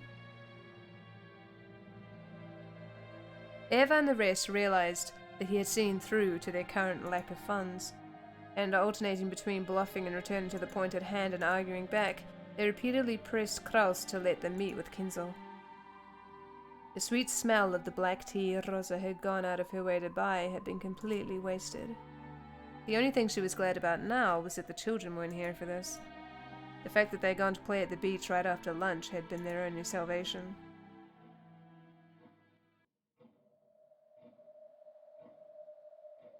Eva made as though to tackle Kraus, and Hideyoshi and Kiriya cut in between them, trying to calm both sides. Then Kiriya took a deep breath and spoke. I'm sorry, Kraus-Nissan. I know I'm an outsider, but I wonder if you'd let me say one thing. I have a proposition. What is it, Kiriya-san? First, and this includes my husband as well, for many years we have belittled the efforts you've made by living with father and taking care of him. Isn't that right? That's... well... we've got it easy since we get to go outside, but Aniki's been babysitting Dad for decades now, and that must have been a lot of work. I'll accept that. Though what's your point, Kiriya? We must acknowledge that Kraus-Nissan is father's caretaker. Isn't that right? We've always feared father and have pushed the task of caring for him onto Kraus-Nissan. Everyone should acknowledge his efforts. Isn't that right, Eva-san? And so what? Nissan is father's caretaker? Don't decide things on your own, outsider. Hey now, calm down. Kiriya-san, what are you talking about? Kiriya, please continue. We should be more grateful towards Kraus-Nissan and Natsuhine-san. We should thank them for always taking care of father. It's our lack of gratitude that's to blame for these wasteful conflicts we keep having. Isn't that right, Kraus-Nissan? I'm surprised. I did not think you, Kiriya-san, would be able to understand our efforts, which even my true siblings have not stopped to consider. It's a natural duty for the successor to the Usurumiya family headship. That's right. It's your responsibility as the successor to the headship, isn't it? It's because you take care of father that we must acknowledge you as the successor. Hey! Why are you bringing this up all by yourself? You're just an outsider. Wait, Aniki. That's right. It's just like Kiriya says. Because you take care of Dad, you're the successor, Aniki. It's just like you said. Oh. Rosa noticed, and then Eva did. Eva's barking demeanor towards Kiriya for advancing the discussion on her own disappeared in a flash, and she instead stared at Kraus and Natsuhi. Natsuhi couldn't understand that sudden change and was slightly flustered. Kraus-Nissan, if you'll accept just a few conditions, we won't ask you to let us meet father again until he dies. Of course, we won't demand to be present at his deathbed. We wouldn't even mind being absent at the funeral. Oh? Where are you going with this? Oh, where are you going with this? I may as well listen for now. Let's hear your terms. First, the term successor to the headship refers to the caretaker of the current head, Ushuramiya Kenzo. Oh, little little face. And then? Second, the duty of the caretaker is to look after Ushuramiya Kenzo for the rest of his life. To make things simple, the caretaker's job is to care for him until his final moments. Oh, to make things simple, the caretaker's job is to care for him until his final moments. You were prepared to do that from the beginning, Kraus-Nisan, so that won't cause any problems. Naturally. I have no objections to either of those terms. I am already carrying them out. Third, on the off chance that the caretaker is neglectful in his responsibilities of supervision, he shall be deprived of his rights as a caretaker. With that sentence, all slack disappeared from Kraus's face. Natsuhi alone was still having trouble figuring out what it meant. Oh. And just what are these responsibilities of supervision that the caretaker bears? It means supervision so that father can live the rest of his life in the best possible health. I'll be more detailed than that. In the case that father dies, anything other than a natural death, the caretaker will be deprived of his rights as caretaker, and his status as the successor to the headship will be lost. If that happens, the next highest in rank, Evan-san, will be selected as the successor. What did you say? How can you shamelessly speak such nonsense? My. The caretaker certainly has a heavy responsibility. However, people can die in many ways. For example, senile old people sometimes die when food gets caught in their throats. Normally, this is called death by old age in its broadest sense. That's such a lie. But with your argument, that becomes a death by accident, and I bear the responsibility of supervision. This is unjustly disadvantageous to me. I have no intention of forcing such an unfair argument on you. I'm referring to the kind of thing that the caretaker could have prevented beforehand by taking good care of and keeping his eyes on father. It may be the caretaker's job to carry food to father's mouth, but whether he swallows it or not is clearly outside the caretaker's responsibility. I would have absolutely no problems with the example you raised, Kraus-Nisan. Oh? So, what kind of case are you referring to that might cause the caretaker to be blamed for making a blunder? For example, if he disappeared. For example, if he disappeared. Oh? It seems that right now, father's in firm control of himself, but dementia might begin to set in. You might wander around when you aren't looking and get into some kind of accident, or you might get lost in the forest and go missing. Wouldn't this type of case clearly be the responsibility of the caretaker? Father's mind is perfectly healthy, and there is no need to bring up dementia. Jesus Christ. Could you just shh? One day, suddenly, I saw father go into the forest. I chased after him, but I couldn't find him. I called the police and searched, but after being unable to find him, after 7 whole years, I had him declared legally dead. My point is that we won't accept it if you use a story like that to treat him as dead. When father passes away, an autopsy will certainly be carried out, and we will confirm that he died of old age in the most general meaning within the bounds of common sense. A death of any other cause will be held as the caretaker's responsibility. See? These are all things you have toiled away at all this time, Kraus-Nisan. These aren't strange conditions or anything of the sort, right? You are mocking us, disgracefully so. I find it hard to imagine why my husband must be coerced into a rule that disgraces him in this way. Actually, I've been suspecting it since last year.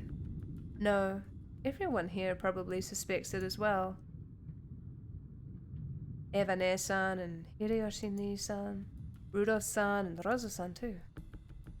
Everyone has suspected it the whole time, but it was so frightening to imagine that no one actually said it. I see. So this is what you're trying to say. That father is already dead and that I have been hiding it. Ah, Battler! It's good to see you again. Ah, that's right. That's one of the theories I thought of as a key to solve the last mystery in the previous game. You mean the very last bit? The mystery of who killed Dr. Nanjo? That's right. Let me recap for those of you who don't remember. The witch definitely said a lot in red.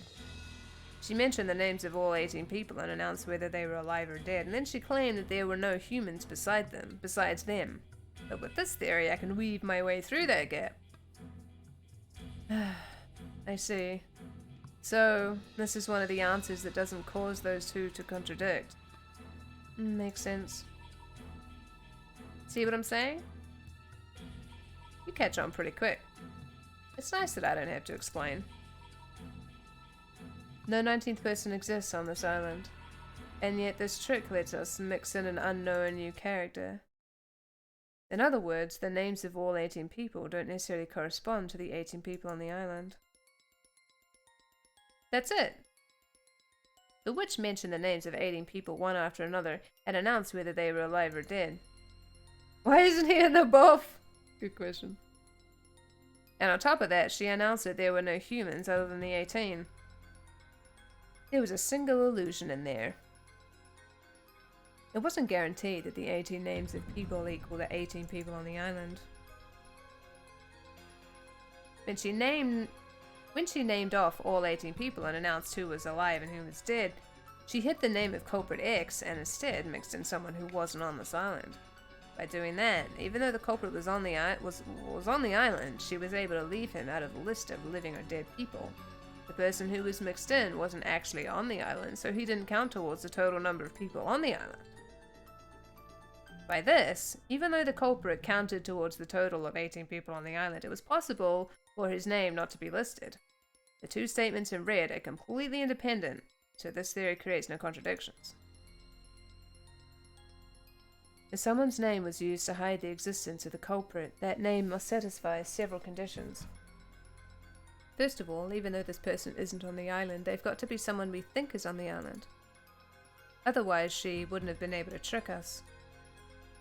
And it's best if this person happens to be dead. No alibi is more perfect than death. After all, at that point, the mystery was based on the fact that the crime is impossible for all 18 people.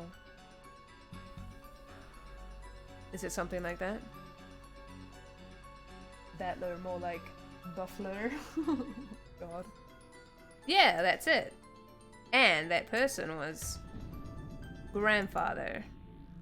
Right now, there's only one thing Kiriya-san can be about to say. We thought grandfather was locked up in his study, saying that he didn't want to meet anyone. But there's a possibility that he's actually dead already, and that Uncle Kraus is lying when he claims that grandfather's alive. That's right. Grandfather was closed up in his room the whole time, and no one saw his face.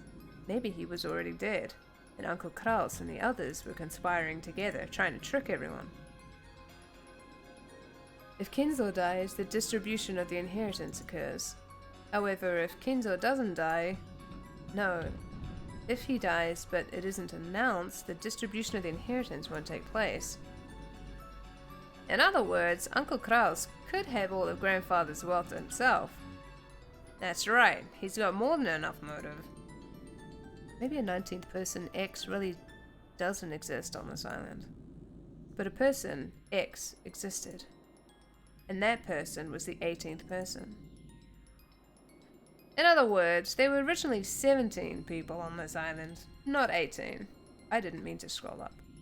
Then an unknown person X snuck in and committed the crime. How's that, Beethel? Come out. I've just solved the final biggest mystery from last time. As Battler claimed that forcefully, the crisp sound of clapping came out of nowhere, and their surroundings turned bright. This isn't bright. Becoming their usual witch's tea room. Bravo, bravo. I wish I could deny that someone as incompetent as you has finally gotten a feel for it. But somehow or another, you've managed to come up with a single answer.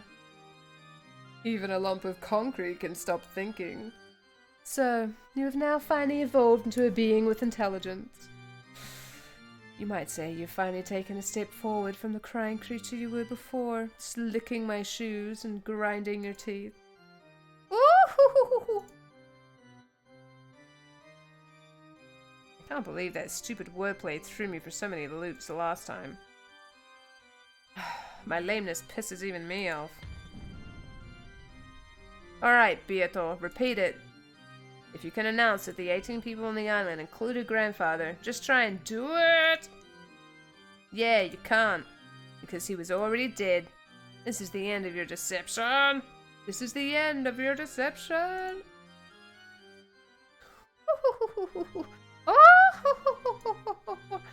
Well now, what have we here? Shall I slice that in two with the red truth? No. Might also be good to hold back for now and let you get all excited. If I'm going to push you off a cliff anyway, it would be more interesting to lure you to a higher place first. As Beato sneered obnoxiously, she looked like she was searching for an expression that would tick me off even more. As though she was saying that the answer I'd reached was impossibly ridiculous. Compared to me, annoyed as I was with the witch's attitude, Gretel had a blank and composed expression on her face. Almost as though she'd expected the witch to act that way. Gretel? I see. Oh, because he doesn't know who she is, right? Just like how Battler has learned and grown, so has the witch. What's wrong, Beato? Don't act so tough. I asked if you can repeat it. Answer.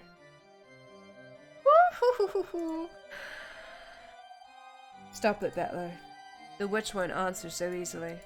She won't do it until she thinks it'll benefit her. What? What do you mean? You've been toyed with by this red truth in games up until now, so the witch has used it many times.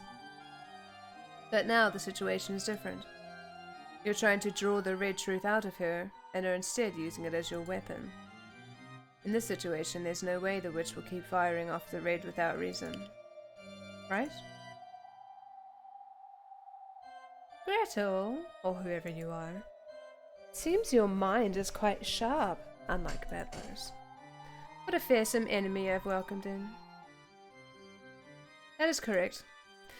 When Battler hopes I'll use the red truth, do I have any responsibility to do so? No. I don't even have a crumb from that croissant you ate this morning's worth of responsibility to please you.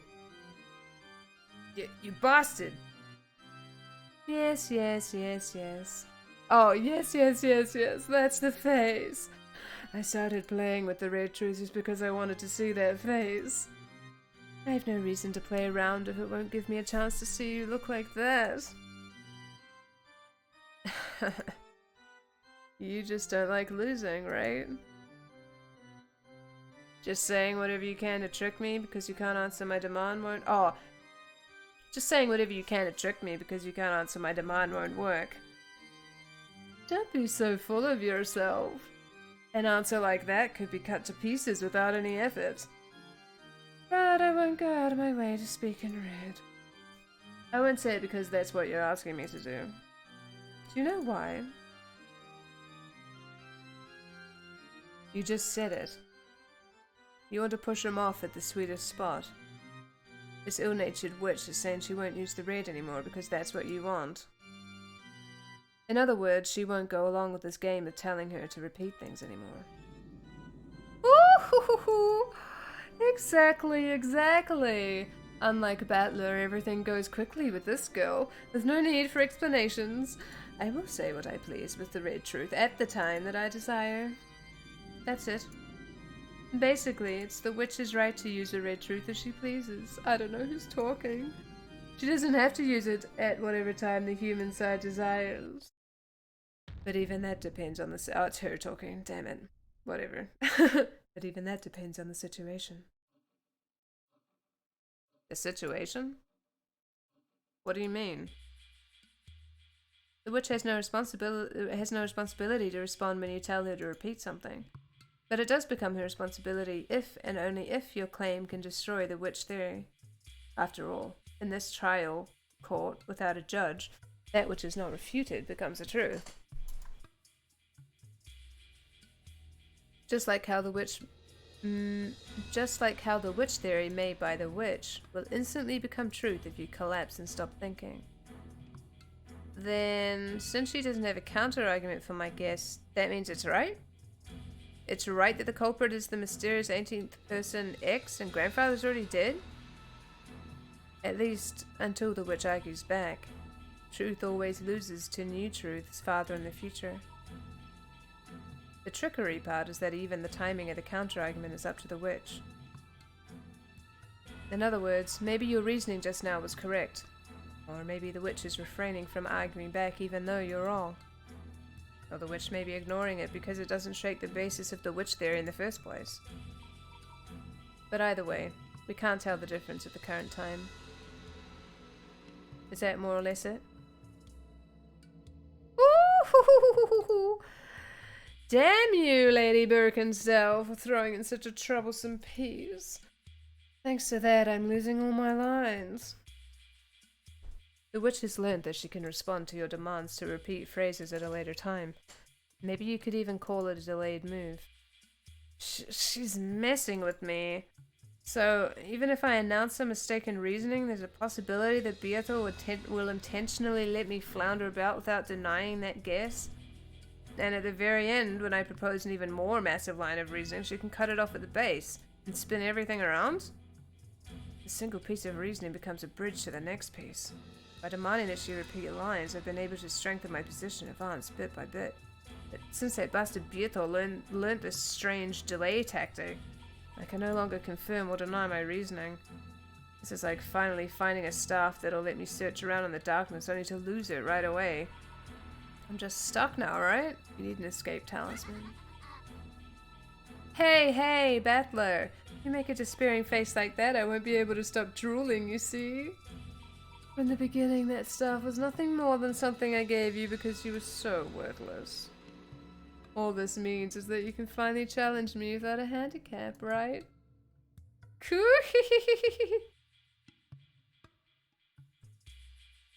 But that alone doesn't change the fact that demanding that you repeat things is one of Battler's ways to fight back.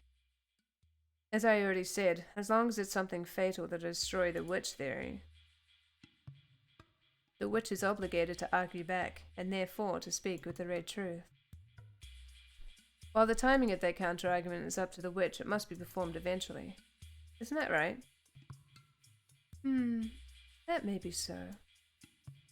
If I cannot deny the tricks done by humans theory Battler lays out by the time the game ends, Battler will use that as a reason to deny me, and it will be possible for him to proclaim his victory. So, should we view this as a restriction on the witch's side? That the trick theory laid out by the human side, in other words, what he tells you to repeat, must be counted during the game, during the episode?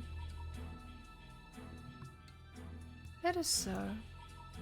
Battler's goal is to show that he can explain the entire pleasant game I have laid out on this island with humans and deny me.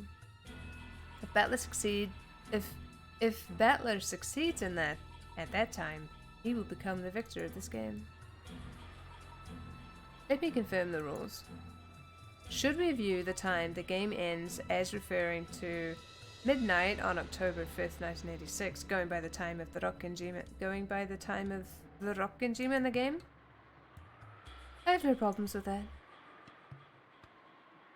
At the time the game ends, the human side must state a theory using tricks for all of the mysteries And if the witch side cannot argue back, the human side can proclaim its victory. Does that work? Let us be more specific. When the game ends, the witch side will be given a chance to argue back. Let's decide on an amount of time. 1 minute. If you cannot carry out your counter-argument within 1 minute, victory will be proclaimed. Then allow me to impose the same rule on you. At the time the game ends, the human side will be granted 1 minute to counter the mysteries that has been given. Even if a single mystery has not been counted within that time, it becomes the witch's victory, and that game is over. It would be such a killjoy to have the game stop for lengthy consideration, right? You asshole. Moving things along without me. But I more or less get what's going on. Even if the lines I demand that you repeat aren't counted instantly, they've got to be counted eventually. Yes, that's right. And that must happen before 0001 on October 6th. 1 minute past midnight. How do you read this? But be careful. She only has to cut up one of the things you tell her to repeat. You can't proclaim your victory unless you solve all the puzzles.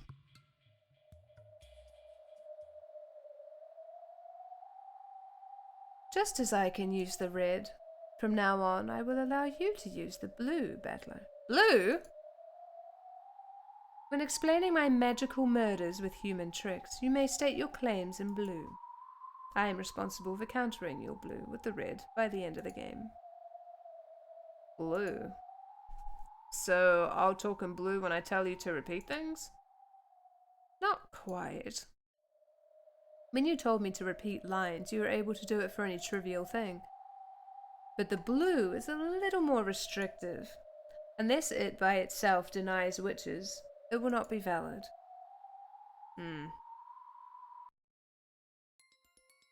It's starting to get confusing, but it's more or less something like this. Oh, it's starting to go up. For example, let's take one of the riddles in the past where oh, no, it's him talking. For example, let's take one of the riddles in the past where I asked her to repeat something. The actual number of master keys is 5. That had been to confirm that there really were 5 master keys when she claimed there were no more than 5. But since that by itself wouldn't deny witches, I can't say it in blue. So in order to speak in blue, I need to say something like this.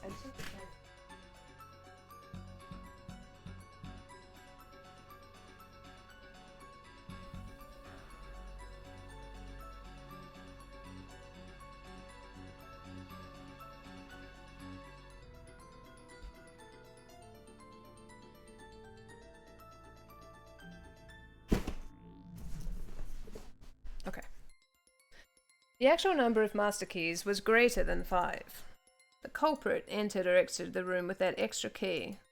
Only then would the witch who claimed that this was a closed room murder made with magic be responsible for making a counter-argument. In other words, I can't demand that she repeat something that merely confirms the premises of my reasoning. That'll probably be a significant disadvantage for me. Crap. It's enough to make the red beard I used to toy with me until now look extremely merciful.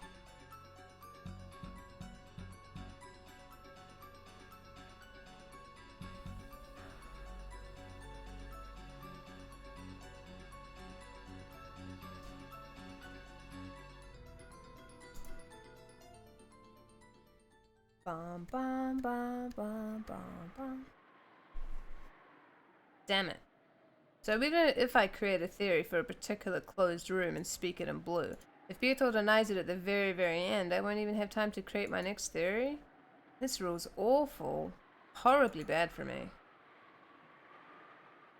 Are you gonna surrender before the fight begins again? Calm down. No one said you could only use the blue once for each mystery. Do you know what that means? I like what she's saying here because it's so, this like, are you gonna surrender before the fight begins? Like, calm down. No one said that blah blah blah. It's just so useful for everyday life. You know, there's always that one person in your life, you know?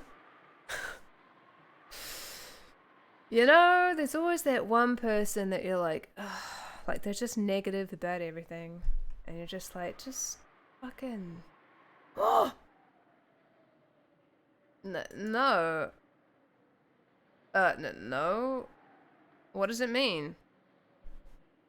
In the pitiful way you've been fighting up until now, you've made a single theory, glanced at the witch's complexion, and if that one didn't work, you'd then start making another theory. You won't corner a witch like that. Then how should I fight? You don't mean... Yeah, that's right. You don't attack her riddles with a point. You assault them with a wall. Is this music very fitting right now? You said so yourself in an earlier game that the force of your reasoning should be like that. Assault with a wall. That's right, I said so myself earlier. Guessing and trying to expose the mystery is like trying to shoot a distant target with an arrow.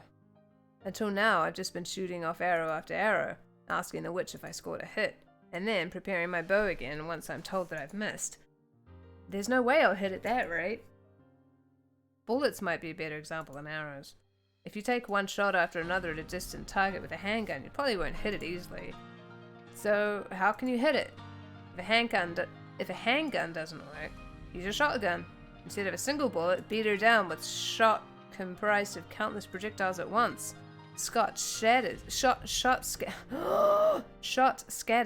so it impacts a wide area.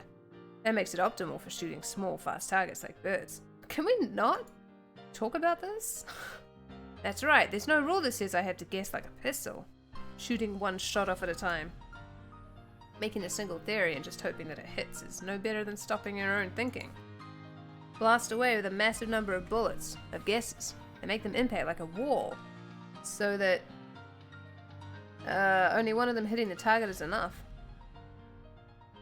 Blue, huh? I get it. If your real truth is a razor-sharp katana... Katana? I don't know actually where the stress lies. And anyway, then it looks like my blue is a shotgun. No, a machine gun, whose firepower will turn the witch into a honeycomb. I see. So it's an awkward gun that fires many shots.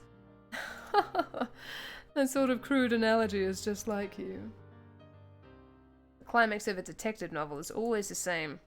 The famous detective gathers all the suspects at once and displays a single trail of logic that works splendidly. Almost like William Tell spectacularly shooting through an apple with a single arrow. That's why I mistakenly took that to be a virtue. It probably would be splendid if I could shoot through the truth with a single guess, but that isn't realistic. Look at real wars. Do they really have everyone pull long guns out of the trench, aim really well, and take shots at each other, one at a time? They don't, right? They fire rapidly, they fire all over the place, they pin down the enemy with a barrage. Reasoning is the same way. Because of that weird virtue, I've been stuck thinking it's better to take one line of reasoning at a time. We humans can fire off countless guesses and possibilities. The bullet is the power of imagination. Suspension of thought is a clogged barrel. The pathetic way I've been reasoning up until now is like a pea shooter. I've been so lame, weakly firing off shots, getting them denied and read, and then taking the next bullet and reloading. My blue truth, which claims that humans and tricks are what's real, will overpower its target, the illusion told by the witch, with its firepower and the force of what I can imagine. This is my Ushiramiya battler's fighting style. That scared the shit out of me just now. Thank you. Thanks to you, I figured out my true fighting style. Thanks, Gretel. You're welcome. Makes me think of how pathetic I was before. Yeah, that's like Beato said. I've had a handicap up until now. I'll acknowledge that. New rule, understood. I have my own way of fighting. I'll show you it. That willpower is good. I like it. And then try using it right away, this blue truth of yours. Yeah, I'll use it. With this blue truth, I'll break apart your witch theory, which states that only a witch culprit was possible because everyone had alibis. This is my truth. Usurumiya Kinzo is already dead. Therefore, the true number of people on this island is 17. By adding an unknown person X to that, it becomes 18 people. By supposing that this person X exists, the crimes will be possible even if all 17 people have alibis.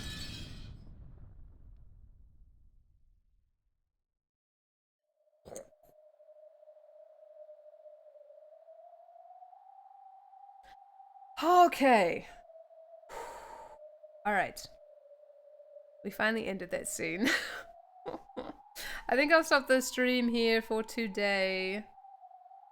Oh, I need a lot of stamina to play this game, you know? It's a lot of reading. A lot of reading. Oh, and I'm hungry. I need to go eat things. But, yeah. I hope you enjoyed the stream. I hope there wasn't too much banging on the desk. I'll have to see what it sounds like afterwards. See if I need to adjust things.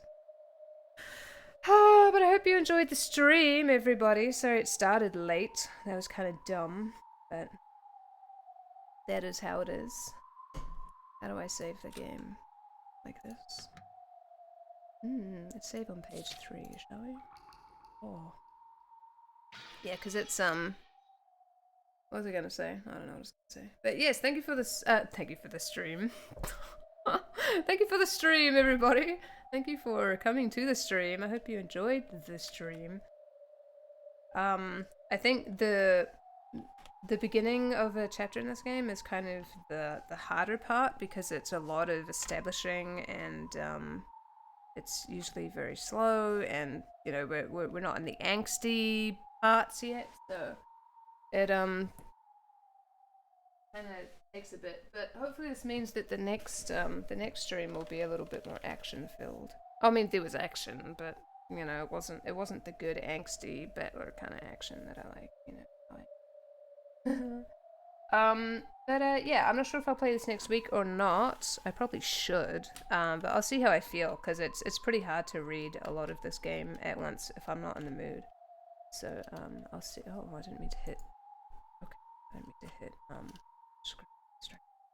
just trying to dust my keyboard. Anyway, but yes, thank you for coming to the stream. I hope everybody enjoyed it. I just now said that like 3 times. Also, thank you to all of my patrons. This list isn't updated though. I am missing a person. And I think somebody is on this list that I don't think Yormar is on this list anymore. And there's someone, a new person. Oh my god, hold on. Let me go find, because it's important that I say thank you to all of the people. Let me just double check I have their name right. Boop, boop. Yes. Let me have a look. Shush, Patreon. Shush. New person is Devon. There we go. Devon Prater. Thank you very much for being a patron, and to everybody else. To John, Increlink, Ordinary Star, Ray Games, Vivek Ilnunia, James Doyle, Adam Daniels, Quintus, Ordinary Magician, Optoteki, Shinfane, Rune, Joshua, Robin, Acer, and Tim. I was going to like update my list earlier, but I wanted to actually start the stream instead of making it later, like even later than it already was, so yeah. But yeah, thank you for all the bits as well, and thank you for resubscribing for another month. Link with your Prime thingamajig. I greatly appreciate that. Thank you for the new followers. And yeah, I'll see you in oh, this is like too quiet. Okay. Yeah, I'll see you next week or something else. More Suikoden or something. Yes. And I hope you'll have a good weekend. And yeah, I'll see you later. Bye-bye.